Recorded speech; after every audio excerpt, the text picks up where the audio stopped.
భారత్లో ఊబకాయం ఒక తీవ్రమైన ఆరోగ్య సంక్షోభంగా మారుతోందని కేంద్ర ప్రభుత్వం విడుదల చేసిన ఆర్థిక సర్వే ఆందోళన వ్యక్తం చేసింది. గత 15 ఏళ్ల కాలంలో అత్యంత ప్రాసెస్ చేసిన ఆహార పదార్థాల వినియోగం దేశంలో ఏకంగా 40 రెట్లు పెరిగిందని గణాంకాలు వెల్లడిస్తున్నాయి. ఈ మార్పుల వల్ల చిన్నపిల్లల నుండి వృద్ధుల వరకు, పల్లెల నుండి పట్టణాల వరకు అందరూ మధుమేహం, గుండె జబ్బులు, రక్తపోటు బారిన పడుతున్నారు.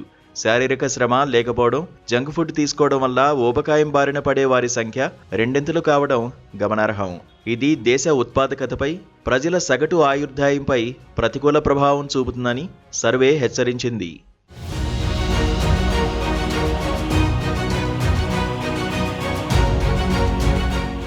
ఈ ఆరోగ్య సమస్యను అరికట్టేందుకు ఆర్థిక సర్వే ప్రభుత్వానికి కొన్ని సంచలన సూచనలు చేసింది. ముఖ్యంగా నూనె, ఉప్పు, చక్కెర అధికంగా ఉండే ఆహార పదార్థాల ప్యాకెట్లపై సిగరెట్ల తరహాలో చట్టబద్ధమైన హెచ్చరికలు ముద్రించాలని ప్రతిపాదించింది. టీవీల్లో అనారోగ్యకరమైన ఫుడ్ యాడ్స్ రాకుండా కఠిన నిబంధనలు అమలు చేయాలని సూచించింది. ప్రాసెస్ చేసిన ఆహారం కంటే సహజ సిద్ధమైన, పోషక విలువలు కలిగిన ఆహారాన్ని ప్రోత్సహించాల్సిన అవసరం ఉందని పేర్కొంది. పాఠశాల స్థాయి నుండే ఆహారపు అలవాట్లపై అవగాహన కల్పించాలని విశ్లేషించింది. ఈ చర్యల ద్వారా భవిష్యత్తు తరాలను దీర్ఘకాలిక వ్యాధుల నుండి కాపాడవచ్చని సర్వే అభిప్రాయపడింది. ప్రజల జీవనశైలిలో మార్పులు రాకపోతే దేశ ఆరోగ్య బడ్జెట్పై పెనుభారం పడుతుందని నిపుణులు భావిస్తున్నారు. ప్రాసెస్ చేసిన ఆహార పరిశ్రమల నియంత్రణకు బలమైన విధానాలు అవసరమని ఆర్థిక సర్వే స్పష్టం చేసింది.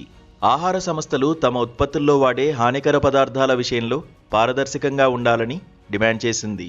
కేవలం చికిత్స కంటే నివారణే మిన్నా అనే సూత్రాన్ని ప్రజల్లోకి తీసుకువెళ్లాలని ప్రభుత్వం భావిస్తోంది.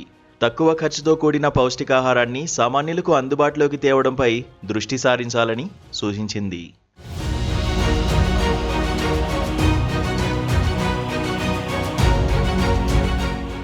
దేశంలో ఊబకాయం పెరగడానికి కేవలం ఆహారమే కాకుండా మారుతున్న పని సంస్కృతి కూడా ఒక ప్రధాన కారణమని ఆర్థిక సర్వే విశ్లేషించింది.